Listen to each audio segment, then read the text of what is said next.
Good morning, children. How are you all? All are fine? Yes, good. Take care of your health. Children, you are welcome to our civics class. Before starting our today's session, let's see a few points of the previous sessions.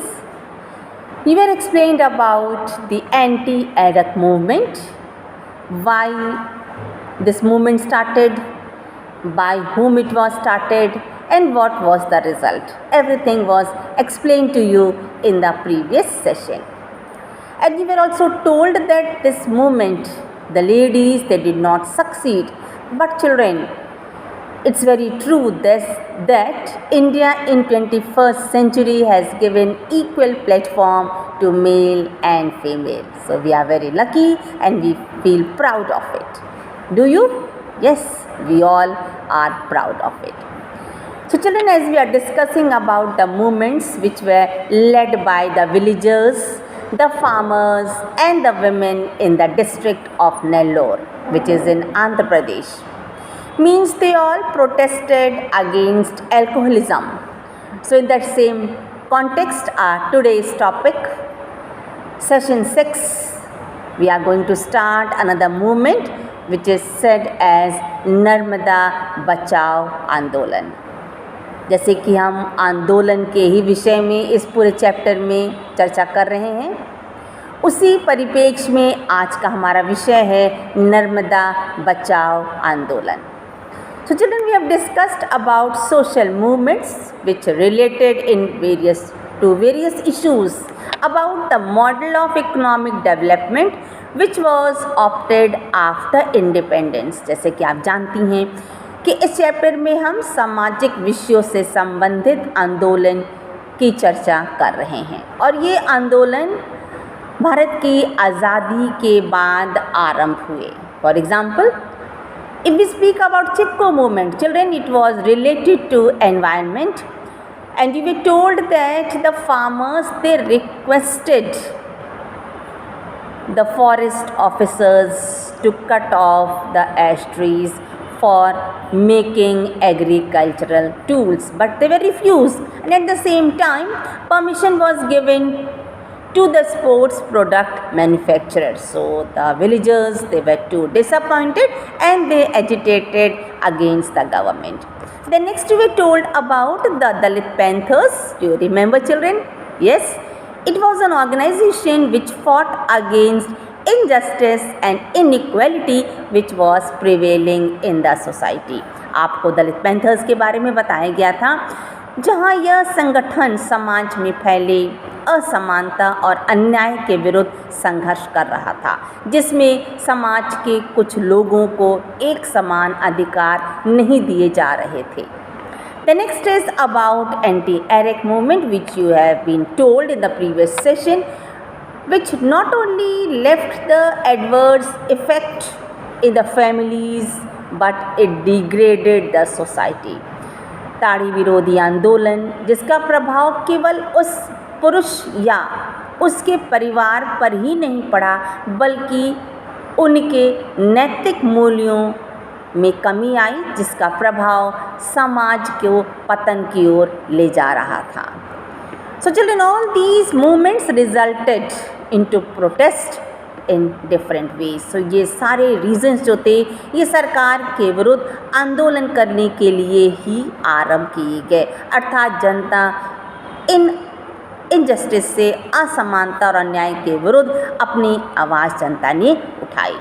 So as we are talking about Narmada Bachao Andolan, you can see to the board, our first point is Sardar Sarovar project. जैसे कि हम नर्मदा बचाओ आंदोलन के विषय में चर्चा कर रहे हैं, तो उसका पहला पॉइंट है सरदार सरोवर प्रोजेक्ट या सरदार सरोवर परियोजना.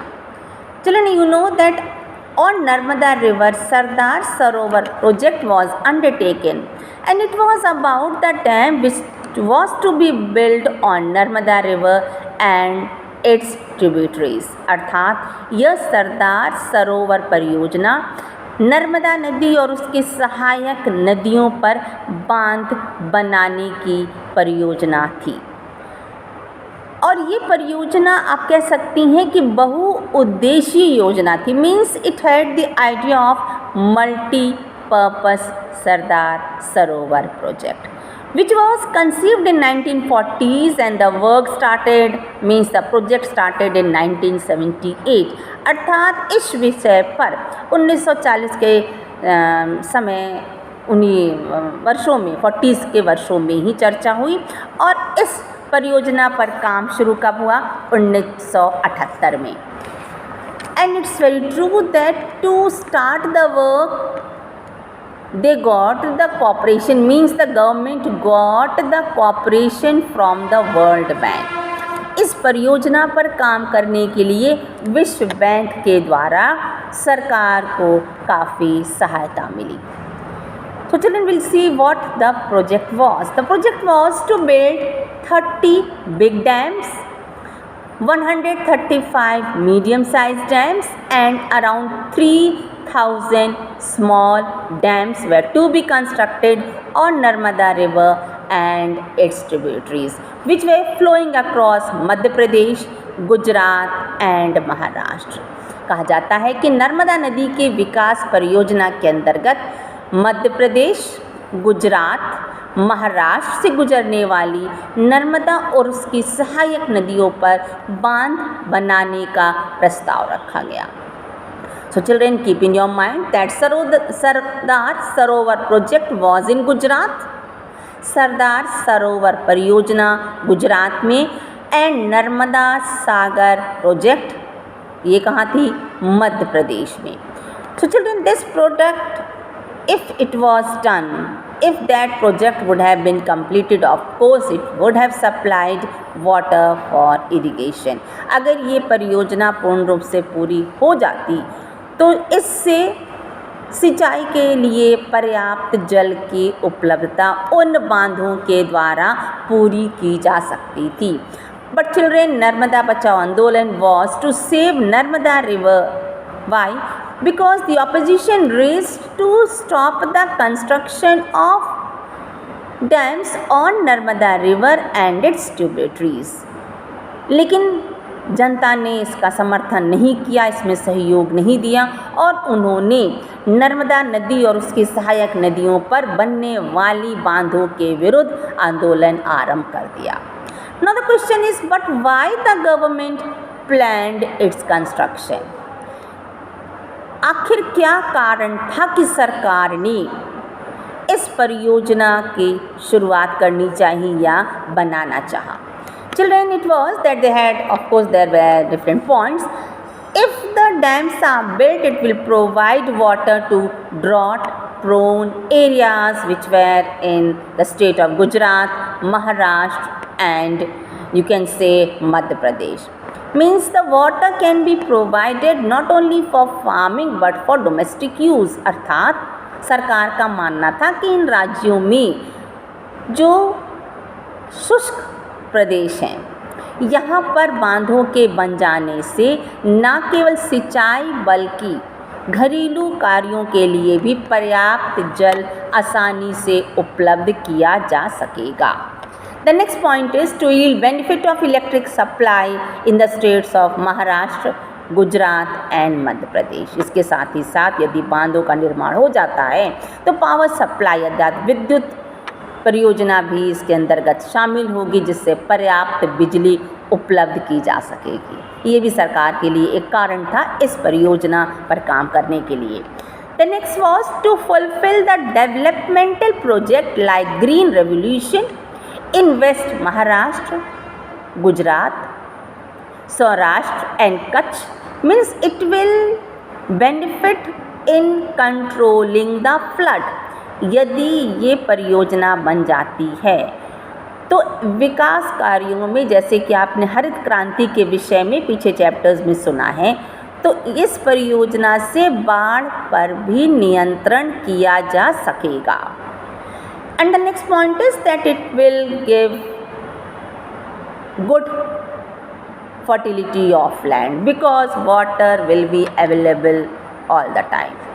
कहा जाता है कि चूँकि पानी की व्यवस्था, समुचित पानी की व्यवस्था है, इसलिए भूमि की उपजाऊ शक्ति भी प्रभावित होगी, क्योंकि भूमि की उपजाऊ शक्ति बढ़ेगी तो स्पष्ट है कि अनाज का उत्पादन भी पर्याप्त मात्रा में किया जा सकेगा। But children, it is that the government had certain points, but why was the public against it? सरकार के पास इतने कारण थी कि वो परियोजना क्यों बनाना चाहती है। तो आखिर जनता ने सरकार का सहयोग क्यों नहीं किया, जनता ने क्यों विरोध किया, आंदोलन किया, इसके लिए भी कुछ पॉइंट्स हैं। It is that if construction of the dam is done, so with that around 245 villages of those states will be submerged और around 100 of the villages will be drowned। यदि यह परियोजना आरंभ की जाती है तो करीब 245 गाँवों को रिहेबिलिएट करना पड़ेगा, उन्हें अन्यत्र कहीं आवास की सुविधा सरकार को मुहैया कराना पड़ेगी। इसके साथ ही साथ करीब 100 गांव बाढ़ की चपेट में आ सकते थे। सो यह भी एक विषय था जनता का कि वह सरकार का विरोध कर रही थी, अर्थात वह आंदोलन कर रही थी। So children, relocation of those people was must. So the issue of relocation and proper rehabilitation of the project affected people was raised by activist group। अर्थात उन लोगों को आवास की सुविधा देना सरकार के लिए ज़रूरी था, लेकिन क्या वे लोग अपने आवास को छोड़ने को तैयार थे? क्या वह गवर्नमेंट के इस प्रपोज़ल को मानने को तैयार थे? अर्थात जो उन आवास क्षेत्रों से प्रभावित जनता थी, उन्होंने ही जनता के साथ मिलकर सरकार के इस परियोजना का विरोध किया, जिसका सहयोग स्थानीय कार्यकर्ताओं द्वारा भी किया गया। So children, this issue in 1988 to 1989 came under the banner of Narmada Bachao आंदोलन। तो कहा जाता है ये जो स्थान की आवास की व्यवस्था थी, means the matter of rehabilitation was also under the banner of Narmada Bachao Andolan। Clear? Now you can see the next point, debates and struggles। वाद विवाद और संघर्ष। बच्चों कोई भी काम होता है तो कहीं ना कहीं वाद विवाद होता है, कुछ उसको मानते हैं और कुछ उस मत का विरोध करते हैं। So we'll see the same thing in this point। From the starting, Narmada Bachao Andolan was opposed, means Sardar Sarovar project अर्थात बांध बनाने की परियोजना का विरोध जनता के द्वारा किया गया। So not only Narmada Bachao Andolan, but there were other issues like rehabilitation was also under the same banner।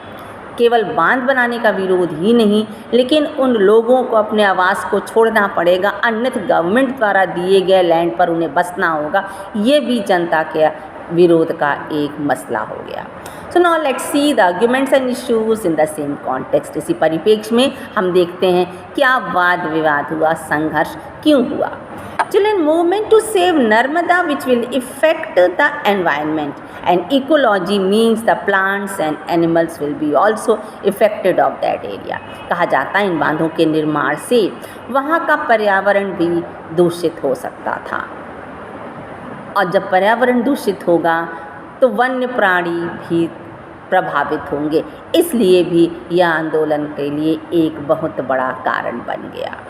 And the constructions of the dam will also have adverse effect on ecology, so the activists, they insisted the local people that they also should be a part of taking decisions। कहा जाता है कि जब यह परियोजना बनाई जा रही है जिससे पर्यावरण भी प्रभावित हो रहा है, तो वहाँ के स्थानीय लोगों को भी इस बात का प्रतिनिधित्व मिलना चाहिए कि कोई भी निर्णय लिया जाए तो उस निर्णय में वहाँ के सामान्य जनता के प्रतिनिधियों की भी भागीदारी हो, क्योंकि वे ही लोग हैं जो उन परिस्थितियों का सामना करते हैं। तो ऐसे समय में यदि कोई निर्णय लिया गया तो वह जनहित में होगा, इस बात की सेटिस्फैक्शन वहाँ की स्थानीय जनता को नहीं थी, इसलिए वे स्थानीय जनता की भागीदारी निर्णय के परिप्रेक्ष्य में रखना चाहते थे। Then comes it is that instead of constructing big dams, the small projects also can be considered to provide water and power energy to people. यदि पानी की व्यवस्था करनी है, विद्युत की व्यवस्था करनी है, तो बड़े बांधों की अपेक्षा, बड़े प्रोजेक्ट की अपेक्षा क्यों नहीं छोटे बांधों का भी निर्माण करके इस व्यवस्था को लागू कर दिया जाए या लोगों को इसका लाभ पहुंचा दिया जाए. And the next is, children, if the government solve the problem of rehabilitation by giving land for land, but that was a forced settlement which was done by the government. कहा जाता है कि जो आवास की व्यवस्था थी, अर्थात जिनके आवास स्थान प्रभावित हो रहे थे, तो क्या ये सही है कि लोगों को भूमि के बदले भूमि दे देना ही काफ़ी है? और इस लोकतांत्रिक व्यवस्था में क्या यह सरकार के द्वारा अपनाया गया ऐसा रवैया नहीं है जिससे जनता सोचती है कि यह अलोकतांत्रिक होगा? ये कहाँ तक न्याय संगत है? यह भी पब्लिक के बीच एक इशू था. सो children, the agitation was criticized in Gujarat because right to rehabilitation was recognized by the government and the judiciary because it was taken as an achievement in 2003. कहा जाता है कि जो ये आंदोलन हुआ गुजरात में, और राइट टू रिहेबिलिटेशन मीन्स आवास की व्यवस्था जो सरकार कर रही थी, जिसके लिए जनता तैयार नहीं थी, इसको तो सरकार का एक बहुत बड़ा अचीवमेंट माना गया 2003 के वर्ष में, जिसका जनता ने सहयोग नहीं दिया. लेकिन सरकार के ये एक बहुत बड़ी अचीवमेंट मानी गई. क्यों? क्योंकि सरकार ने न केवल बांध बनाने का निश्चय किया, बल्कि उसके बदले उस बांध से प्रभावित जो भी फैक्टर्स थे उसका भी समाधान सरकार करने को तैयार थी, लेकिन जनता ने उसका सहयोग नहीं दिया. So children, it is said that Narmada Bachao movement was continued with the same demand to stop the construction of dam. अर्थात इतने सब कुछ के बाद भी यह आंदोलन समाप्त नहीं हुआ. इसकी वही मांग थी कि बांधों का निर्माण ना किया जाए.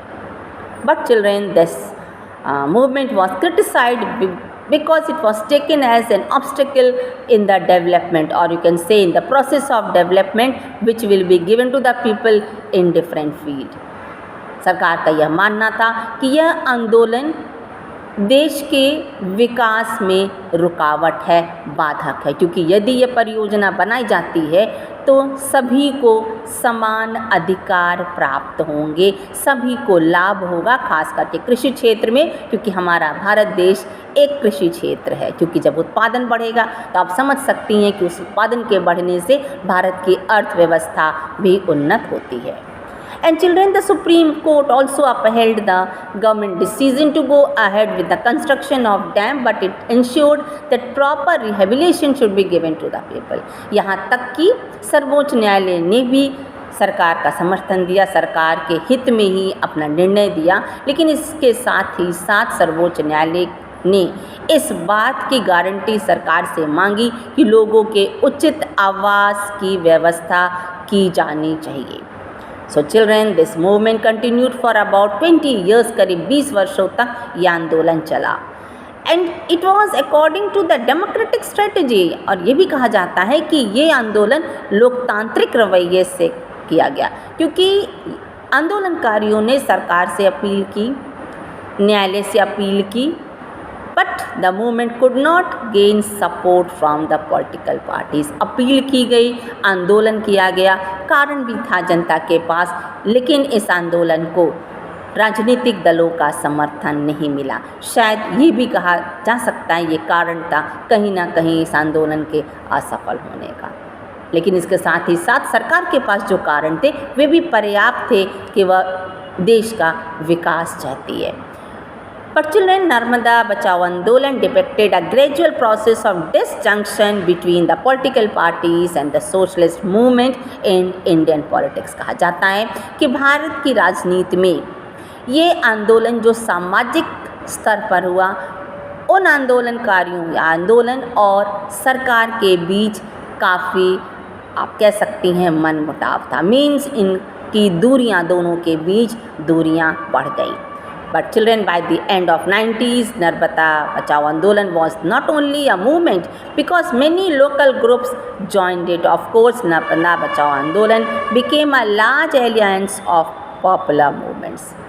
मीन्स ये नर्मदा बचाओ आंदोलन केवल एक इशू को लेकर ही नहीं था कि बांधों का निर्माण ना किया जाए, बल्कि 90 के शतक में कई स्थानीय कार्यकर्ताओं द्वारा जनता ने इस आंदोलन का समर्थन किया। अर्थात इस आंदोलन के ही बैनर में, के ही परिप्रेक्ष्य में कई मांगें जनता के द्वारा सरकार के समक्ष रखी गई। Means they were involve in the struggle for similar issues in different parts of the countries. अर्थात इस नर्मदा बचाओ आंदोलन के ही परिप्रेक्ष्य में जनता के द्वारा कई मांगें सरकार के पक्ष में रखी गई। Are you clear? Okay. Thank you, children. God bless you.